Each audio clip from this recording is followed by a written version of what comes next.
S'il est une actualité, une information qui a meublé, je dirais, toutes les grandes éditions des chaînes au Bénin, en Afrique et dans le reste du monde, il est une actualité qui a fait réagir tous les grands hommes, les chefs d'État, les diplomates et autres, c'est bien sûr cet incendie qui a ravagé la cathédrale Notre-Dame de Paris. Et c'est bien sur cet incendie qui fait le menu de votre décryptage sur Matin d'Éden ce mardi. Et je vous l'ai dit, dans la première partie du décryptage, nous allons remonter à l'histoire de cette cathédrale Notre-Dame de Paris. Après l'histoire, justement, nous allons nous intéresser maintenant à l'incendie. Comment en est-on arrivé là ? Justement. Et après, nous tenterons de comprendre les causes et des possibilités de restauration. Y a-t-il des possibilités de restauration? Encore que cette cathédrale était en pleine restauration. On l'a constaté sur les images, les différentes images proposées par les chaînes internationales. Et dans la deuxième partie maintenant, nous tenterons de comprendre pourquoi cet incendie 15 avril. Vous savez que nous aimons les polémiques métaphysiques, justement, par ici. Et cet exercice, puisque technique sera fait avec un spécialiste, ceux qui savent lire, ceux qui comprennent les langages des chiffres. Pourquoi, justement, certains faits de société à forte connotation religieuse se sont cumulés ces dernières semaines. Pourquoi le pape François a-t-il reçu les leaders sud-soudanais? Et pourquoi ce geste dont je vous parlais tantôt? Pourquoi ce griffe baiser? Pourquoi avoir embrassé les pieds de ces leaders? Toujours, je rappelle, pour en appeler à la paix, justement. Et pourquoi, avant tout ceci, il y a quelques semaines, le Toléba de Godomain a-t-il pris feu? Y a-t-il une corrélation entre ces différents faits? Eh bien voilà, s'il n'y en a pas, le métaphysicien nous le dira. Mais avant, abordons le pan internationaliste de ce sujet. La cathédrale Notre-Dame de Paris. Jusqu'à quand remonte-t-elle cette cathédrale? Bonjour Morgane Betondier-Assoba. Bonjour Monsieur Loris d'abord. Et merci d'avoir accepté notre invitation. Et merci de toujours accepter notre invitation, même quand elle est exprimée bien tardivement aux dernières minutes. C'est toujours un plaisir. Merci de votre disponibilité. Maître Raimi, bonjour. Bonjour mon frère, bonjour. Bonjour maître. Avec vous, je l'ai dit, nous allons lire les chiffres. Nous allons lire les chiffres. Nous allons croiser peut-être la date de naissance, la date de construction, à la date de l'indépendance de la France et à cette date d'hier, 15 avril, pour voir s'il y a des conclusions métaphysiques ou alchimistes possibles à tirer, justement, dans la deuxième partie. Nous ne pouvons que vous remercier. Oui. Cela prouve que vous faites partie des journalistes précurseurs de l'ère du Verseau. Du fait que vous avez déjà compris qu'il ne faut plus négliger l'aspect occulte des choses, l'aspect invisible des choses. Tant que nous continuons à négliger l'aspect invisible des choses, nous serons toujours surpris. N'est-ce pas? Parce que de jour en jour, les mondes vont s'interpénétrer, les mondes invisibles et le monde matériel. C'est une des caractéristiques de cette ère. Merci. Du Verseau. Alors, Morgane, c'est avec vous que nous enclenchons ce décryptage spécial, je le précise. La cathédrale, jusqu'à quand remonte-t-elle son histoire? Alors là, on se retrouve dans un contexte avec une cathédrale âgée d'environ plus de 800 années, vieille de plus de 800 années. Et cela remonte dans les années, disons, 1200. 1260 où la construction de la cathédrale a été achevée. Mais bien avant cela, il faut rappeler que cette cathédrale a été construite sur une vieille église.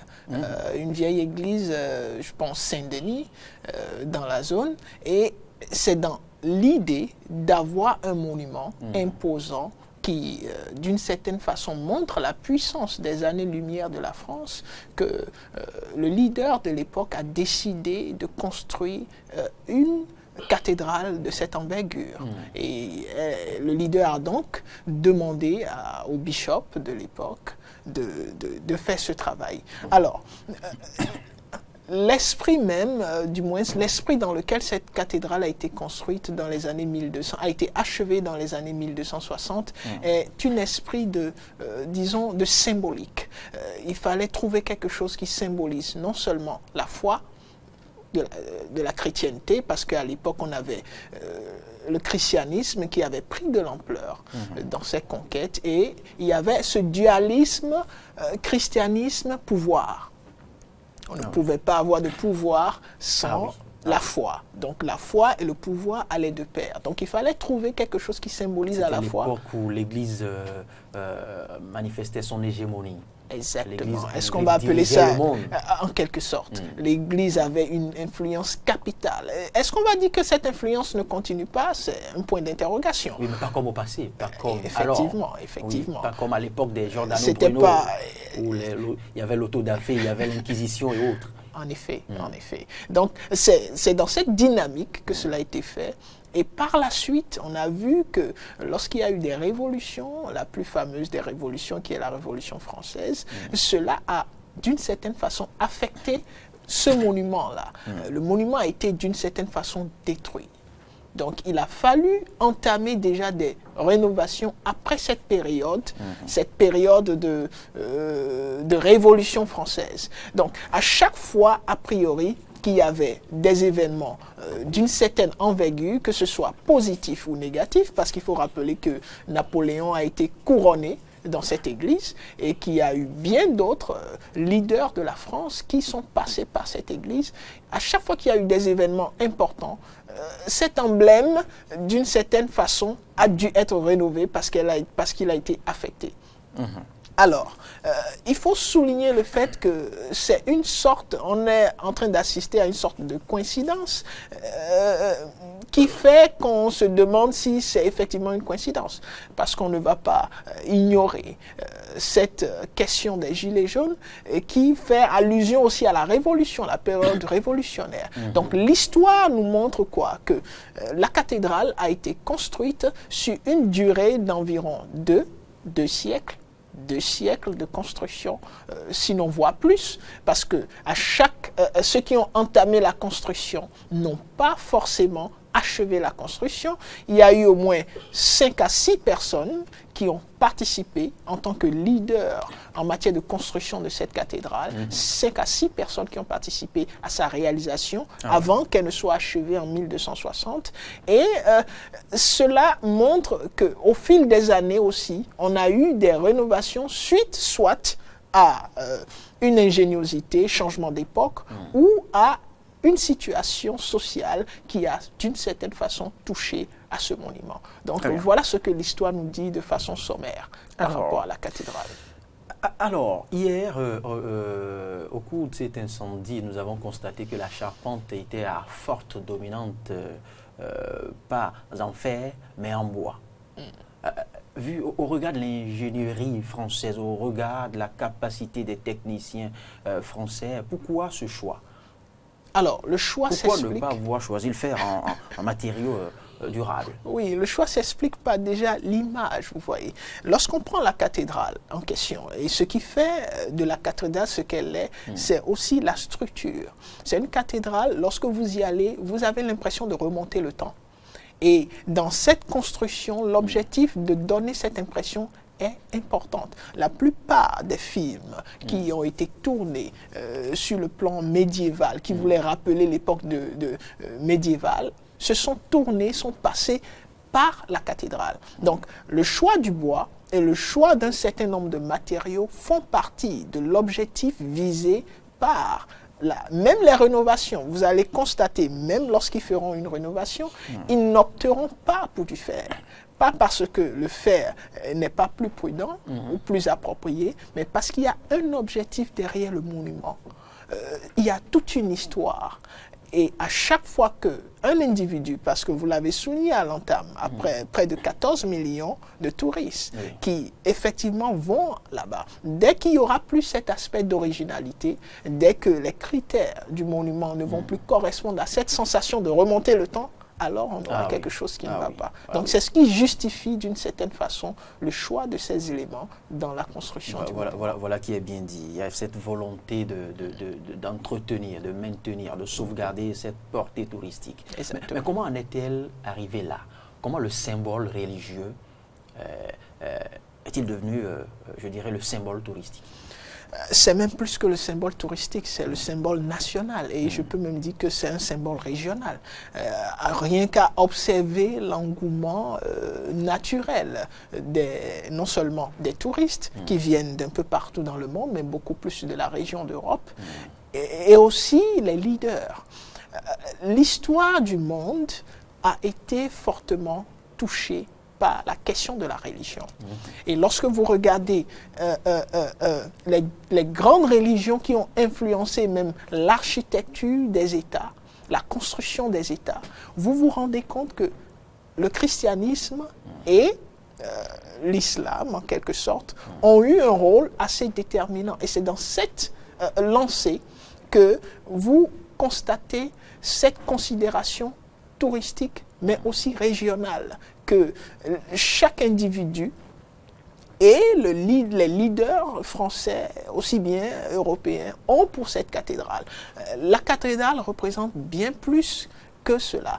Pourquoi est-ce qu'on en est arrivé à cette situation? On en est arrivé simplement parce que les leaders n'ont pas su se détacher, non seulement, ça c'est une initiative, du moins une analyse individuelle, les leaders n'ont pas su se détacher de cette foi ou de ce lien qui a toujours existé entre la foi et le leadership. Totalement, ça n'a pas pu être fait. L'autre aspect, l'aspect économique. Il faut dire qu'au fil des années, ce monument est devenu capital en matière d'économie, surtout en relation avec le tourisme, parce qu'il est très visité et il fait entrer suffisamment des devises. Et il faut rappeler qu'aujourd'hui, la France traverse une situation économique difficile. On ne va pas pointer seulement la France, mais toute l'Europe. Et les entrées que rapporte cette cathédrale sont vraiment importants et justifient même le coût des rénovations. Parce que lorsque vous regardez la périodicité des rénovations, vous l'avez souligné aussi à l'entame, le chantier, du moins la cathédrale était en pleine rénovation. Ah oui. Oui. Lorsque vous regardez la périodicité, elle est importante. À chaque fois, il y a un entretien permanent, non seulement, mais il y a aussi une programmation de rénovation pour que la cathédrale conserve son attraction touristique. Donc il faut dire, il y a le point de vue individuel des leaders, il y a le point de vue économique, disons, les devises qui viennent au travers de cette cathédrale, et il y a le point de vue, disons, social et culturel. L'Europe, lorsque vous allez en profondeur, vous analysez que l'Europe a une forte tendance chrétienne. Quel que soit le pays d'Europe concerné, l'Europe a une forte tendance chrétienne et les gens s'identifient à ce patrimoine, quel que soit le pays d'origine en Europe. Donc voilà un peu les trois aspects d'analyse en matière de ce qui pourrait expliquer l'importance de cette cathédrale, l'aspect individuel des leaders, l'aspect économique par rapport à la France et à l'Europe, parce que qui va à l'Europe pour visiter la cathédrale, qui va en France vient en Europe. Et il y a forcément des répercussions économiques un peu partout dans tous les pays de l'Europe. Et l'aspect culturel et social par rapport au peuple même, aux populations européennes qui s'identifient à cette culture chrétienne. On le comprendrait si cela s'était produit dans un pays sous-développé, un pays enclavé où il n'y avait pas de rue, mais vu la France. Au regard du niveau d'évolution de la France, au regard de la qualité des sapeurs-pompiers, comment rien n'a pu être sauvé? Et je partage votre inquiétude, quand bien même je comprends qu'elle peut s'expliquer. Elle peut s'expliquer dans la mesure où, déjà, la piste choisie par les autorités, c'est incendie involontaire. On ouvre une enquête pour incendie involontaire. La question, je viens à me demander si on peut parler d'incendie involontaire. Parce que si c'est prouvé, votre inquiétude est entièrement fondée. Vu la délicatesse et le caractère aigu des spécialistes en matière de rénovation, des mesures de sécurité, vu l'importance de la sécurité et des mesures prises pour le maintien de ce monument, il serait difficile d'expliquer comment est-ce qu'on peut assister à un incendie involontaire. Même si les autorités ont opté pour cette explication, on pourrait penser à quelque chose de volontaire. Peut-être c'est une initiative. Il pourrait y avoir une piste criminelle. Toutefois, pour répondre à votre question, je dirais simplement que malgré le caractère scientifique pointu de quelle que soit la société, la marge humaine a sa place. Et l'incapacité des pompiers français à éteindre le feu, à dominer le feu à temps pour prévenir un certain nombre de choses qui ont été détruites, même si on ne nous dit pas forcément tout. Ça, c'est eux seuls qui savent exactement ce qui s'est passé, parce qu'il y a des questions qu'il faut protéger. Ça, c'est de l'intérêt, national defense, national interest. Il ne faut pas divulguer ces genres d'informations. On se dirait que il s'agit déjà de la structure même de la cathédrale. Vous l'avez souligné. Si c'était une cathédrale construite de façon moderne, qui répondait aux matériaux de construction modernes, peut-être ils auraient pu facilement en venir à bout.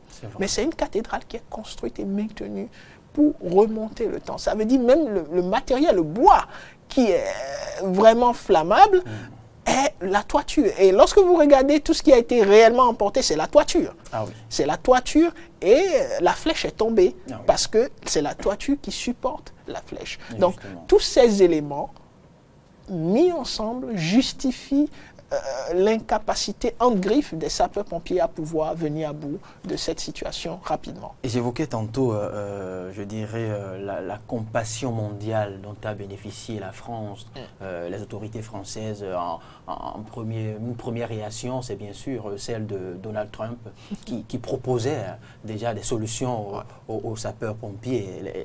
Et vous avez suivi la réaction des sapeurs-pompiers français qui lui ont suggéré que oui, c'est une option, mais qui ne serait pas applicable à la cathédrale parce qu'on risque de démolir la cathédrale. Complètement la cathédrale. Mais Morgan Metonji Assoba, toujours dans cette dynamique de la lecture de cet incendie de Notre-Dame de Paris.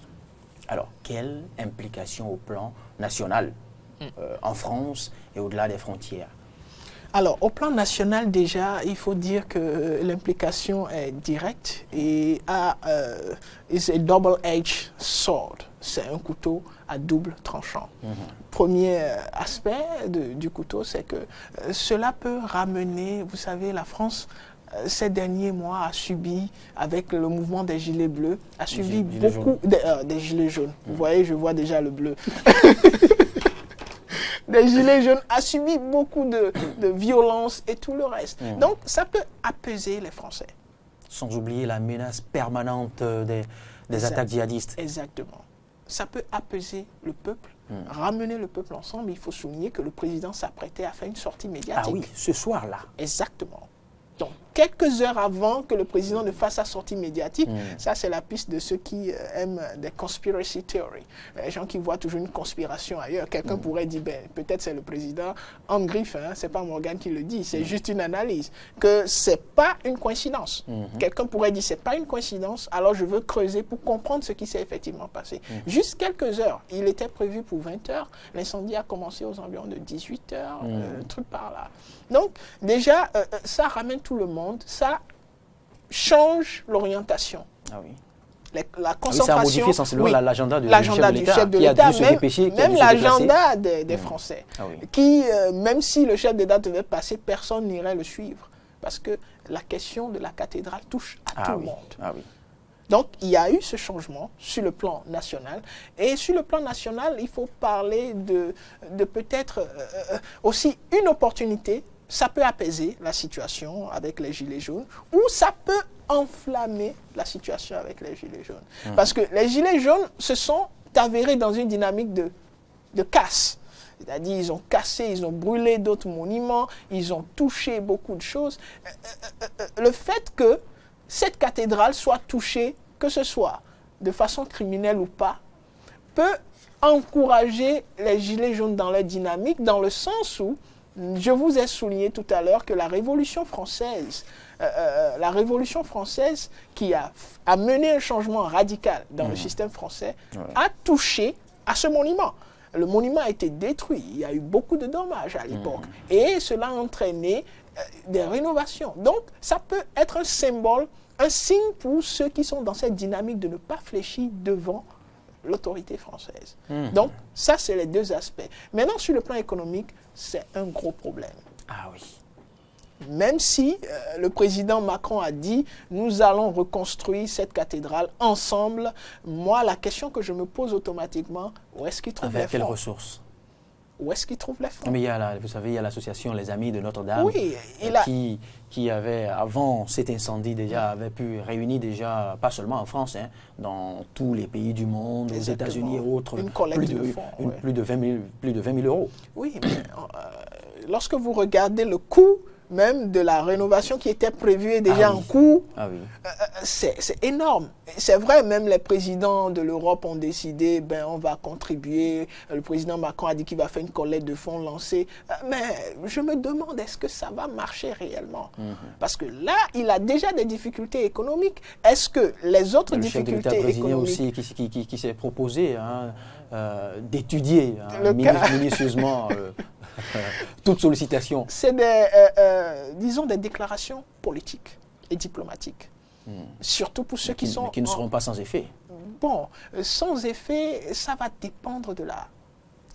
Le président Macron a besoin de reconstruire être converti en CFA. En CFA ou en euros, voilà. Mais en expertise. Oui, expertise. Vous pensez que la France, c'est de l'expertise que la France a besoin? Parce que la cathédrale a été construite en matière goétique. Et c'est du goétique français.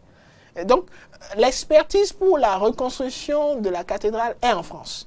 Déjà. Et même si c'était ailleurs... il faut rien que de ressources. C'est tout. Ressources financières.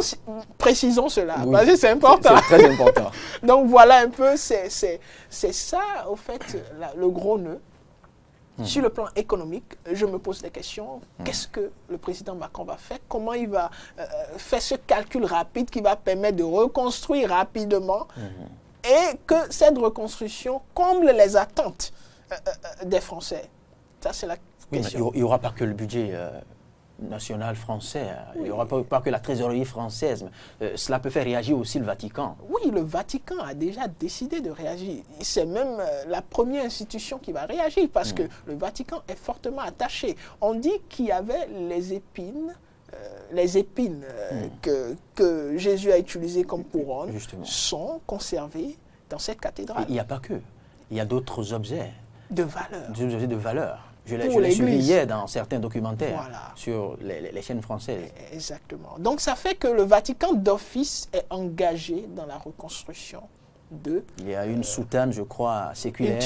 Une tunique séculaire gardée dans cette cathédrale. A-t-on pu sauver quand même ces objets de valeur? Ils ont dit, c'est pour ça que je dis, il y a ce qu'on appelle le national interest.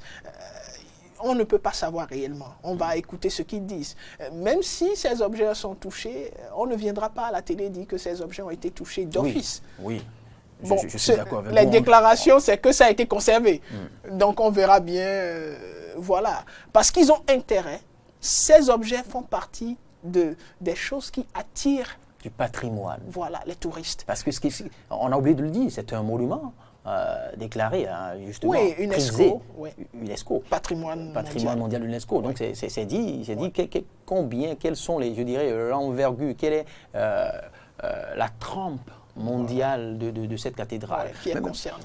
Alors, Morgan, mettons-dit à Sogba pour, je dirais, clôturer cette première partie, parce que ça n'est que la première partie. Et on va ouvrir le deuxième volet et maintenant en venir après pour la grande conclusion d'ensemble. Alors, c'est fait.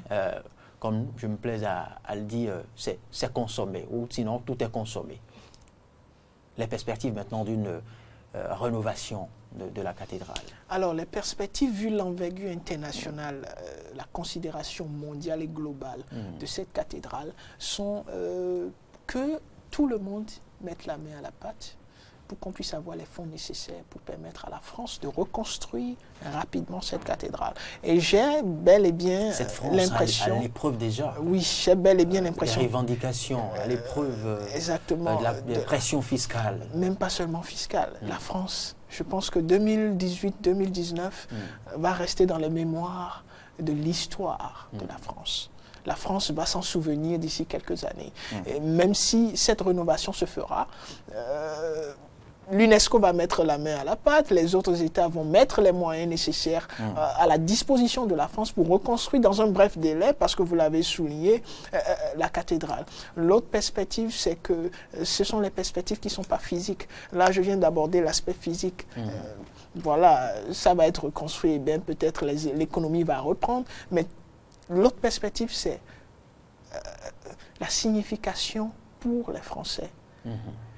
C'est là où on va simplement observer ce qui va se passer. Est-ce que le feu qui a brûlé cette cathédrale va servir de catalyseur pour la crise qui secoue la France? Est-ce que les gilets jaunes vont continuer dans leur dynamique et aller jusqu'au bout? Les plaies des nombreuses revendications. Voilà, ou ça va plutôt apaiser la situation.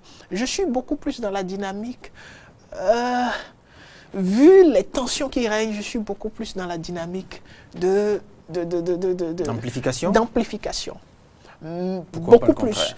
C'est pour ça que je dis ça reste à vérifier. C'est les jours à venir qui vont nous dire. Normalement, un citoyen conscient, porteur de quelque revendication que ce soit, au regard d'un tel incendie qui a ravagé un symbole national et international, oui, devrait normalement savoir raison garder. Les choses ne sont plus devrait normaux. Normalement calmer quelque peu ses ardeurs. Les choses ne sont plus normaux. Lorsque vous voyez les Français eux-mêmes aller attaquer le restaurant, vous vous souvenez? Oui, ça c'est un symbole. L'arche même, c'est un symbole. C'est vrai que ce symbole est plus grand. Maintenant, il pourrait dire, bon, voilà, on a attaqué les petits symboles et voilà même que le grand symbole même tombe. Et tombe pour quelle raison? Si c'est vérifié. La nécessité d'accélérer les enquêtes. Oui. Pour remonter peut-être à la source. Exactement. Et si c'est vérifié que c'est de l'incendie involontaire, ça veut dire que le responsable, c'est le gouvernement. L'État. L'État. Qui n'a pas su prendre les précautions nécessaires pour maintenir debout ce patrimoine national. Donc, ce qui peut augmenter le courroux mais je ne souhaite pas qu'ils en arrivent là. Je souhaite que ce soit quelque chose, un symbole d'apaisement et que la France, finalement, arrive à s'en sortir. Voilà les deux perspectives qui s'offrent à nous. Merci Morgane Metondi Assoba. Voilà pour la toute première partie, je dirais le pan internationaliste, le pan diplomatie, religion, histoire. Maintenant, croisons d'autres réalités, d'autres facteurs. Un incendie d'un symbole aussi prisé de par le monde, 15 avril. Au lendemain d'un geste pas le plus anodin du pape, du numéro 1 de l'église de la communauté chrétienne, justement, qui, je vous l'ai dit, s'est mise à genoux pour embrasser des leaders dissidents. Et ce n'est pas tout. Je l'ai dit, je suis remonté encore pour croiser un autre fait. Peut-être anodin qui ne s'inscrit pas dans la carte mondiale, mais ici au Bénin, nous l'avons connu et nous ne l'avons peut-être jamais connu. Un incendie d'un grand symbole de la religion endogène. Nous l'avions enregistré il y a quelques semaines, le Toléba de Godomain, qui a été aussi ravagé par les flammes. Maître Raimi, bienvenue à nouveau. Merci mon frère. Et permettez que je félicite mon vis-à-vis. Morgane. Vous savez, j'ai fait l'histoire de l'art au niveau des beaux-arts. Et j'avoue que je vous félicite. Merci. Alors, Maître Raimi, lisons maintenant, pas forcément l'invisible, mais croisons d'abord les chiffres. Oui, la première chose, nous devons faire d'abord l'état des lieux, des nombres, pour que chacun de nous comprenne ce qui se passe. Il y a ce que nous appelons... Y a-t-il un lien? Oui, le mystère des nombres 1, 4 et 7. Vous allez voir que nous appelons le nombre secret d'un nombre l'addition des nombres qui successivement donnent ce nombre. 1, c'est 1. Mais 4, il faut faire 1 plus 2, plus 3, plus 4. Ça va donner 10. 10, ça fait 1 plus 0 égale encore à 1. Vous prenez le 7. Vous additionnez 1 plus 2 plus 3 plus 4 plus 5 plus 6 plus 7, ça va donner 28.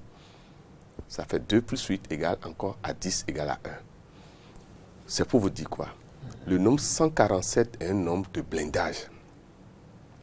Et pourquoi 147?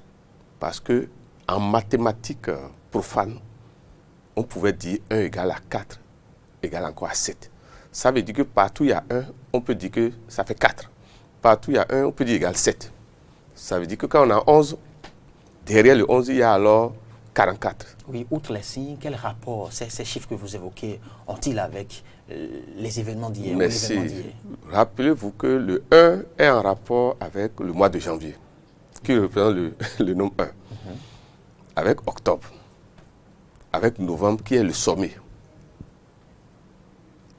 Le 4 en rapport avec avril, ce mois, mais aussi avec août, puisque août égale 8, 4 fois 2. Vous avez maintenant le 7 qui est en rapport avec juillet. C'est pour vous dire que étudier sur toute la terre, il faut se méfier de ce mois-là. Si nous allons dans le Fa, vous allez mieux comprendre le 1 en rapport avec l'été, la puissance même de départ.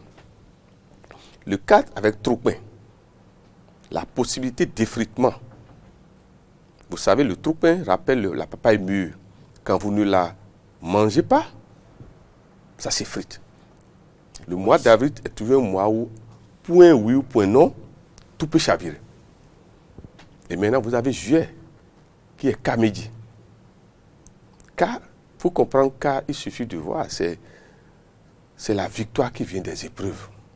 C'est la rougeur, comme on dit. Je fais ce point pour que chacun de nous comprenne maintenant ce que je veux dire. Quels sont les indices qui prédisposent à la fois la France et l'église Notre-Dame de Paris à cycliquement des épreuves? C'est plutôt la question métaphysique qu'il faut se poser. Justement, c'est là que je vous attendais. Vous allez voir que l'année de construction, c'est 1163. Additionné, ça fait 1 plus 1 plus 6 plus 3 égale 11. Maintenant, dont le karma est 0, karma de bête, karma de sacrifice. Vous allez plus loin. Il vient de dire que l'achèvement, c'est 1260. Mais ça a commencé en 1272, qui fait 12. Or, nous sommes additionnés l'année 2019, ça va faire encore 12. Je fais le point d'abord et vous allez voir. Notre-Dame de Paris, théosophiquement, donne 77. Maintenant, ça veut dire que le karma de bête est encore là. Mais 77 fait 14, dette karmique. Puisque 14 fait partie des nombres dits de dette karmique. Il y a le 13, le 14, le 16 et le 19. La France même, en théosophie, donne 29 égale 11. Karma encore 0 qui apparaît. Je ne sais pas si vous me suivez. Et maintenant, le jour, hier, c'est le 15 avril 2019. Additionner, ça donne 22. 22 égale 11 fois 2. Mais égale aussi à 4. Oui. Métaphysiquement, si les gens anticipaient avec un collège d'initiés, on devait savoir que quelque chose devait arriver. Ah bon? Oui, même au Bénin, on peut travailler jusqu'à vous cibler là où la chose va se passer. Puisque les énergies ne fonctionnent pas en inconscience. Les énergies fonctionnent en conscience. Tout est un ordre. Tout est un... Merci, mon frère Loïs. Tout est un ordre. Faut pas... C'est une horloge, la vie. Et il y a une conscience derrière ça. Mais n'oubliez pas que 2019 porte la dette karmique 19 en millésime. Et vous vous rappelez, on a fait des émissions sur ça. Toute la terre est sujet à la dette karmique. Ça veut dire quoi? Problèmes d'ego vont se poser, ça a commencé, ça va s'accentuer. C'est-à-dire, vous irez à des élections où chacun va dire c'est pour moi, c'est pas pour toi. C'est-à-dire, et vous aurez des pays où il y aura 2 présidents. Parce que par le monde. Mais si, c'est le Adon qui est en jeu, le Adon, c'est-à-dire le conflit. C'est ça, c'est dans ça que nous sommes toute l'année 2019. Et maintenant, quand vous additionnez 2019, ça donne 12. Or, 12, c'est aussi un cycle, la fin d'un cycle. 12, qui est égal à 3. Merci. Mais avant même d'aller à 3, le 12, c'est le symbole aussi d'un cycle, comme 12 mois de l'année. Ok. Ça veut dire quoi? Toute la Terre, cette année, fera face à ce bouleversement. C'est-à-dire, c'est une nouvelle philosophie, une nouvelle conscience du monde qui va s'installer. Et ce sont des signes qui annoncent que la Terre va connaître un changement de mentalité, de philosophie, de conception. Et l'Église, l'Église sait ça derrière, elle commence par anticiper. Vous dites, Et qu'est-ce qui explique qu'un grand pape, comme je l'ai dit, oui, et embrasse les pieds. C'est mis à genoux, oui, pour embrasser les pieds. Les pieds sont les symboles de quoi, mon frère? Les symboles de la terre. Quelle est la partie qui prend plus contact avec la terre? Les pieds. Les pieds sont en rapport avec le signe poisson, astrologiquement. Poisson est en rapport avec quel grand homme éternel? Jésus. Un autre Jésus est déjà en train de s'annoncer. Mais pas comme l'autre Jésus. Donc le geste du Saint-Père, enfin, pour rester dans cette parenthèse, n'est pas anodin. Pas du tout. Ce n'est pas de la comédie, ce n'est pas pour... Même pas, s'il vous plaît. C'est d'abord, les pieds sont les symboles des membres des ancêtres de chaque pays que vous mettez vos pieds. Normalement, quand vous êtes un haut dignitaire spirituel, quand vous arrivez quelque part, vous devez adouber votre terre. Parce qu'il y a une partie des chrétiens qui se sont sentis indignés de voir le Saint-Père embrasser des pieds, c'est vrai, c'est des cadres, c'est des leaders de Salva Kiir et de Riek Machar, mais ce ne sont quand même pas des saints. Le problème n'est pas dans la sainteté. Pour mériter, au fait, un tel hommage. Le pape n'a fait que respecter le sacré sur la terre où il a mis les pieds. Et il a toujours fait, il a fait au Bénin aussi, s'il vous plaît. Mais pas de cette manière. C'est pour vous dire que, excusez-moi, le Vatican a la maîtrise de toutes les connaissances du monde entier. Vous dites, le Vatican maîtrise même ce que vous croyez que... C'est pour vous dire que la haute science, même de la haute métaphysique, c'est le ciel, c'est le Vatican. Parce que ce sont des gens qui ont accumulé... Très éclairés. Merci. Qui ont accumulé les connaissances de partout. Là où même des connaissances se sont perdues, le Vatican les conserve. Et vous venez de dire une tunique qui est conservée. Mais le problème, c'est quoi? Tous les lieux sacrés ont un problème. Tout ce que vous conservez comme reliques sont des énergies vivantes, conscientes. Et ce que l'Église est en train de négliger, que nous, particulièrement béninois, nous continuons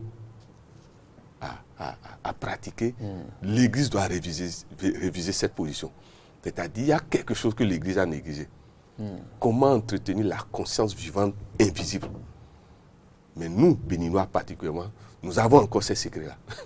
Et l'Afrique encore, ces secrets. Et l'Église est en train de comprendre qu'il faut revenir à l'aspect conscient des choses invisibles. Il y a une mathématique. Il faut entretenir la vie autour de la matière. Merci. Il y a une mathématique solutionnaire de l'invisible que, excusez-moi, l'Europe a perdu. Mais que l'Afrique a gardé. Les additions, pourquoi on a mélangé farine, huile, ceci, et puis le problème est résolu. L'Europe n'a plus ça. Mais l'Africain a encore ça. Et si on ne sait pas faire bientôt, des gens viendront nous enseigner par exemple au Bénin le Fa, pour dire que le Fa c'est pour eux. C'est pour vous dire que ce qui est en train d'arriver, ce n'est même rien encore. C'est dans le mois de novembre que le sommet de Crash arrive. Où vous verrez, vous serez surpris de voir un président la veille, le lendemain il va mourir. Vous ne saurez pas de quoi il est mort. Ce que je dis là, allez l'écrire quelque part. Ça, c'est le cas général. Surtout si les nombres 19, 12, sur l'universel, la nation ou une personnalité porte encore ces nombres. Ça veut dire que la manifestation de l'énergie va s'accentuer. Va se densifier à son niveau. N'oubliez pas qu'en Det Camille 19, les esprits quittent les mondes invisibles et viennent sur la terre se manifester et retournent. Par ce que nous appelons les trous noirs. Il y a une sorte de vase communicant entre les deux mondes. Merci. Ça fait que tous ceux qui ont fait l'injustice, tous ceux qui ont posé des actes d'injustice et n'ont pas réparé, cycliquement subissent la visitation des esprits karmiques qui équilibrent les choses et qui les déstabilisent. Soit on les évacue, c'est-à-dire on les emmène de force au jugement, soit on leur inocule ce que nous appelons des maladies de l'au-delà, qui sont irréversibles, s'il vous plaît. Qu'est-ce qui prouve que quand vous parlez de causes, comment vous avez dit, involontaires, involontaires pour le profane, mais pour le visionnaire, le mystique, vous êtes sûr que c'est involontaire?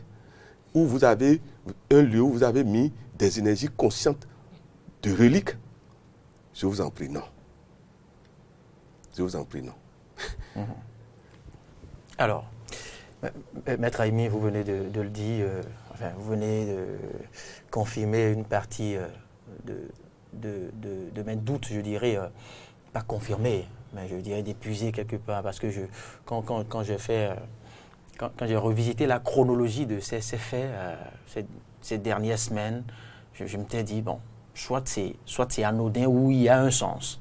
Puisque nous pouvons lire les sens, c'est d'ailleurs ce pourquoi j'ai dû vous faire appel. Mais maintenant, vous n'avez pas tout dit. J'ai dit qu'avant que le pontife argentin n'embrasse, je dirais, les pieds des leaders sud-soudanais, il y avait eu cet incendie au Bénin, l'incendie du Toleba. Moi, j'en avais jamais connu. Peut-être qu'il y en a eu avant ma naissance. Qui vous dit que la cause ou les causes de l'incendie de l'église Notre-Dame de Paris n'est pas à peu près les mêmes causes que l'incendie du Toleba? Je vous demande de méditer davantage. Qu'est-ce que ça dit? Ce sont des lieux telluriques qui servent à la fois d'implantation aux grandes églises comme aux grandes divinités. Les lieux telluriques. Oui.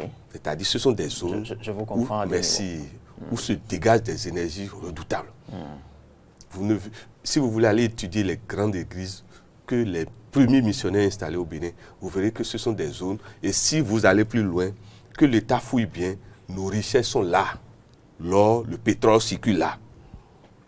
Voilà des révélations. Ça participe des rumeurs. Hein, qu'est-ce que vous appelez rumeurs? Laissez. Puisque vous savez... Les premiers missionnaires sont de bons bandits. Maître Rabi, n'allons pas les insultes, j'ai bien dit de bons bandits. N'allons pas exagérer non plus, mais parce que on nous a, s'il vous plaît. Vous savez que pour pondre un argumentaire, il faut disposer des éléments fiables. S'il vous plaît, laissez tomber ce que nous disons là, tôt ou tard, même à notre mort, vous nous donnerez raison. Paul Valéry a eu à dire, vous l'avez sûrement lu. Sont des techniciens d'abord, des professionnels d'acquisition de la richesse. On ne nous avait pas envoyé des spécialistes de Dieu. Parce que quand ils sont venus, ils se sont rendus compte que ces gens, ils ont déjà la culture de Dieu. Vous partagez la position de Jomo Kenyatta. Donc, c'est eux qui ont rendu compte que dans telle zone-là, il y a telle chose. Pour les protéger, installons le sacré là. Ce que nos parents aussi ont compris. C'est une hypothèse. C'est une hypothèse discutable. Ce qui est sûr, le Toleba est toujours installé dans une zone tellurique. Que nous appelons zone quadripolaire de la rencontre des 4 principales forces qui gouvernent le monde. Le feu, l'air, l'eau et la terre. Donc, les 4 éléments. Merci. Et donc, la rencontre de ces éléments, d'abord, ce sont des lieux où l'éther se divise en 4. Et que l'éther encore se reconstitue pour... C'est pour ça que vous verrez que tout ce que vous demandez de manière sincère devant le temple Toleba, vous allez l'obtenir. Je sais pas, allez faire l'essai. Il n'y a pas à faire de chrétiens, ni musulmans, ni rien. Si vraiment vous êtes sincère. Parce que ce que voient les esprits, c'est la sincérité. Et si l'émotion est juste, tout ce que vous allez demander là se manifestera. Mais le Toleba l'accorde aussi au non sincère. Mais sinon, il n'accepterait jamais qu'on aille lui offrir ce qu'il ne prend pas pour tuer. Qu'est-ce que vous appelez non sincère lorsque vous m'avez volé et parce que vous êtes autorité, ou je sais quoi, vous êtes imposé à moi et vous dites que je n'ai rien d'autre que d'aller me plaindre à mon Toleba avec 5 francs. Ce n'est qu'un cas. Jusque-là, ce n'est qu'un cas encore. Mais il y a que le badaud vole et va se plaindre encore à ce même Tolegba. Et le Tolegba réagit aussi positivement. Je peux vous dire que le Tolegba ne connaît pas la notion du bien et du mal. Mais c'est ce que je vous dis. Le Tolegba, il connaît la notion de contrat. Tu es venu me commander, tu m'as donné ce qui fait que je fonctionne, je vais te donner les résultats. Mais si tu finis d'avoir les résultats, voilà ce que aussi tu dois. Ça veut dire quoi? Toute personne qui va devant le Tolegba et qui demande et qui n'honore pas après ses engagements, le Tolegba encore va le frapper en retour. Très bien. Vous avez compris maintenant? Mais Maître Haïmi, pour mettre un terme à cet échange, vous savez, j'ai voulu qu'on tente cet exercice pour voir si tout ce qu'on se dit, si ce n'est pas le fruit de l'imagination, et pour s'en rendre compte, il faut interroger les sachants. Parce que hier, quand je préparais mon émission, je m'étais dit, ce n'est quand même pas osé, ce n'est quand même pas trivial de lier un fait aussi sérieux à des faits peut-être anodins, mais il faille quand même interroger. Ce n'est pas pour banaliser au fait l'incendie de Notre-Dame que nous avons tenté ce deuxième volet. Mais je me suis dit qu'il y a eu un peu trop de faits, une succession de faits qu'il faille ne pas passer sous silence. Vous verrez d'autres faits plus graves encore et je vous demande de nous inviter alors pour confirmer. Parce qu'on n'est qu'au début. Ce que nous allons profiter pour dire, c'est que il y a un lien entre ce qui est en train de se passer en France et ce qui va se passer au Bénin. Et quand tout cela arrive en une semaine sainte, pourquoi pas avant la semaine sainte? Je vous ai dit tout à l'heure qu'une autre octave du Christ est en train de s'installer. Parce que tout s'installe par temps. La même chose s'installe par temps. La terre était prête pour un temps d'enseignement du Christ. Maintenant, par les épreuves, on nous amènera à passer à une classe supérieure. Or, on ne passe pas en classe supérieure en spiritualité sans épreuve. Il en a de même dans le monde physique aussi. Merci. Et n'oubliez pas que la France a une dette karmique envers les peuples. Beaucoup de peuples de la terre, particulièrement du Bénin. Ça veut dire quoi? Tout ce qui se passe en France annonce que quelque chose aussi se passera au Bénin. Et tout ce qui s'est passé au Bénin annonce que quelque chose se passera en France. Allez l'étudier et écrivez ça quelque part. Il y a une corrélation? Il y a une corrélation sacrée entre la France... Aussi lointaine? Oui, merci. Et le Bénin. Le Tolegba a annoncé déjà ce qui est en train d'arriver à Notre-Dame. Mais Notre-Dame annonce aussi que quelque chose de grave va arriver aussi au Bénin, dans les moments à venir. On va pas se torturer. Vous aimez trop avoir peur. Non. vous savez que nous nous adressons à toutes les sensibilités et vous savez que si ça ne tenait qu'à nous, si ça ne tenait qu'à nous ou à moi personnellement... Le Bénin n'a plus besoin d'être peureux. Oui, mais donc vous savez, je sais que vous savez que si ça ne tenait qu'à moi, on dirait même mieux ou même pire. Mais puisque nous nous adressons à tout un ensemble, à des jeunes, à des enfants, à des sensibles, et même à des gens convalescents sur leur lit d'hôpital peuvent avoir capté Eden TV. Donc, il nous faut chercher... à ces gens-là, c'est d'être propre en conscience. Que tous ceux qui ont des dettes dans leur cœur envers leurs frères en silence comme en secret aillent avouer leurs fautes. Tous ceux qui ont des dettes en injustice, allez l'écrire quelque part, mon frère Loris, ne finiront pas 2019 debout. Ils vont payer leurs dettes. Ils vont payer leurs dettes. Ça n'est pas une menace, mais c'est ce que recommande la nature. Parce que quand on est en cycle de dette karmique 19, excusez-moi, la foudre foudroie même l'arbre le plus solide. Même les feuilles les plus vertes. Mais merci, Maître Haïmi, on aura tout dit. On vous aura compris à demi-mot. On n'ira pas plus loin que ça. On va poursuivre l'exercice plus tard. Morgane Méthodier Assogba, pour finir, juste un mot. Oui, pour finir, je dirais simplement que je dirais merci à Maître. Déjà, je reviens simplement sur l'élément du feu qui selon ce que j'ai appris, c'est un élément de purification aussi. Et le feu en France, c'est pas hier qu'on a vu le feu en France. Le feu en France, même au niveau des manifestations, on voyait déjà le feu. Quand vous regardez les images, le feu revenait régulièrement. Et là, c'est l'apothéose, au fait, de l'exercice. Je dirais aussi que les monuments... Ces feux que vous évoquez, ce sont les féeries de couleurs, les feux d'artifice et autres, je veux bien croire. Bon, si vous voulez croire, je vais vous laisser croire, mais on a vu des voitures brûlées, on a vu... Oui. Voilà. Donc, je comprends un peu l'aspect non visible de la question. Et aussi le calcul des chiffres qui est pertinent. Et lorsqu'on regarde l'analyse qui a été faite du maître, c'est qu'on constate, on comprend aussi davantage tout ce qui se passe actuellement avec Caracas. Caracas où il y a deux leaders qui s'affrontent. Avec, il vient de le dire. Exactement. À la tête du leadership avec ce qui se passe en Israël. Voilà. Donc, de façon ramassée, je dirais qu'on a beaucoup du chemin et que chacun devrait s'inspirer du savoir qui existe et gérer au mieux, cette période qui est inévitable de 2019. Très bien.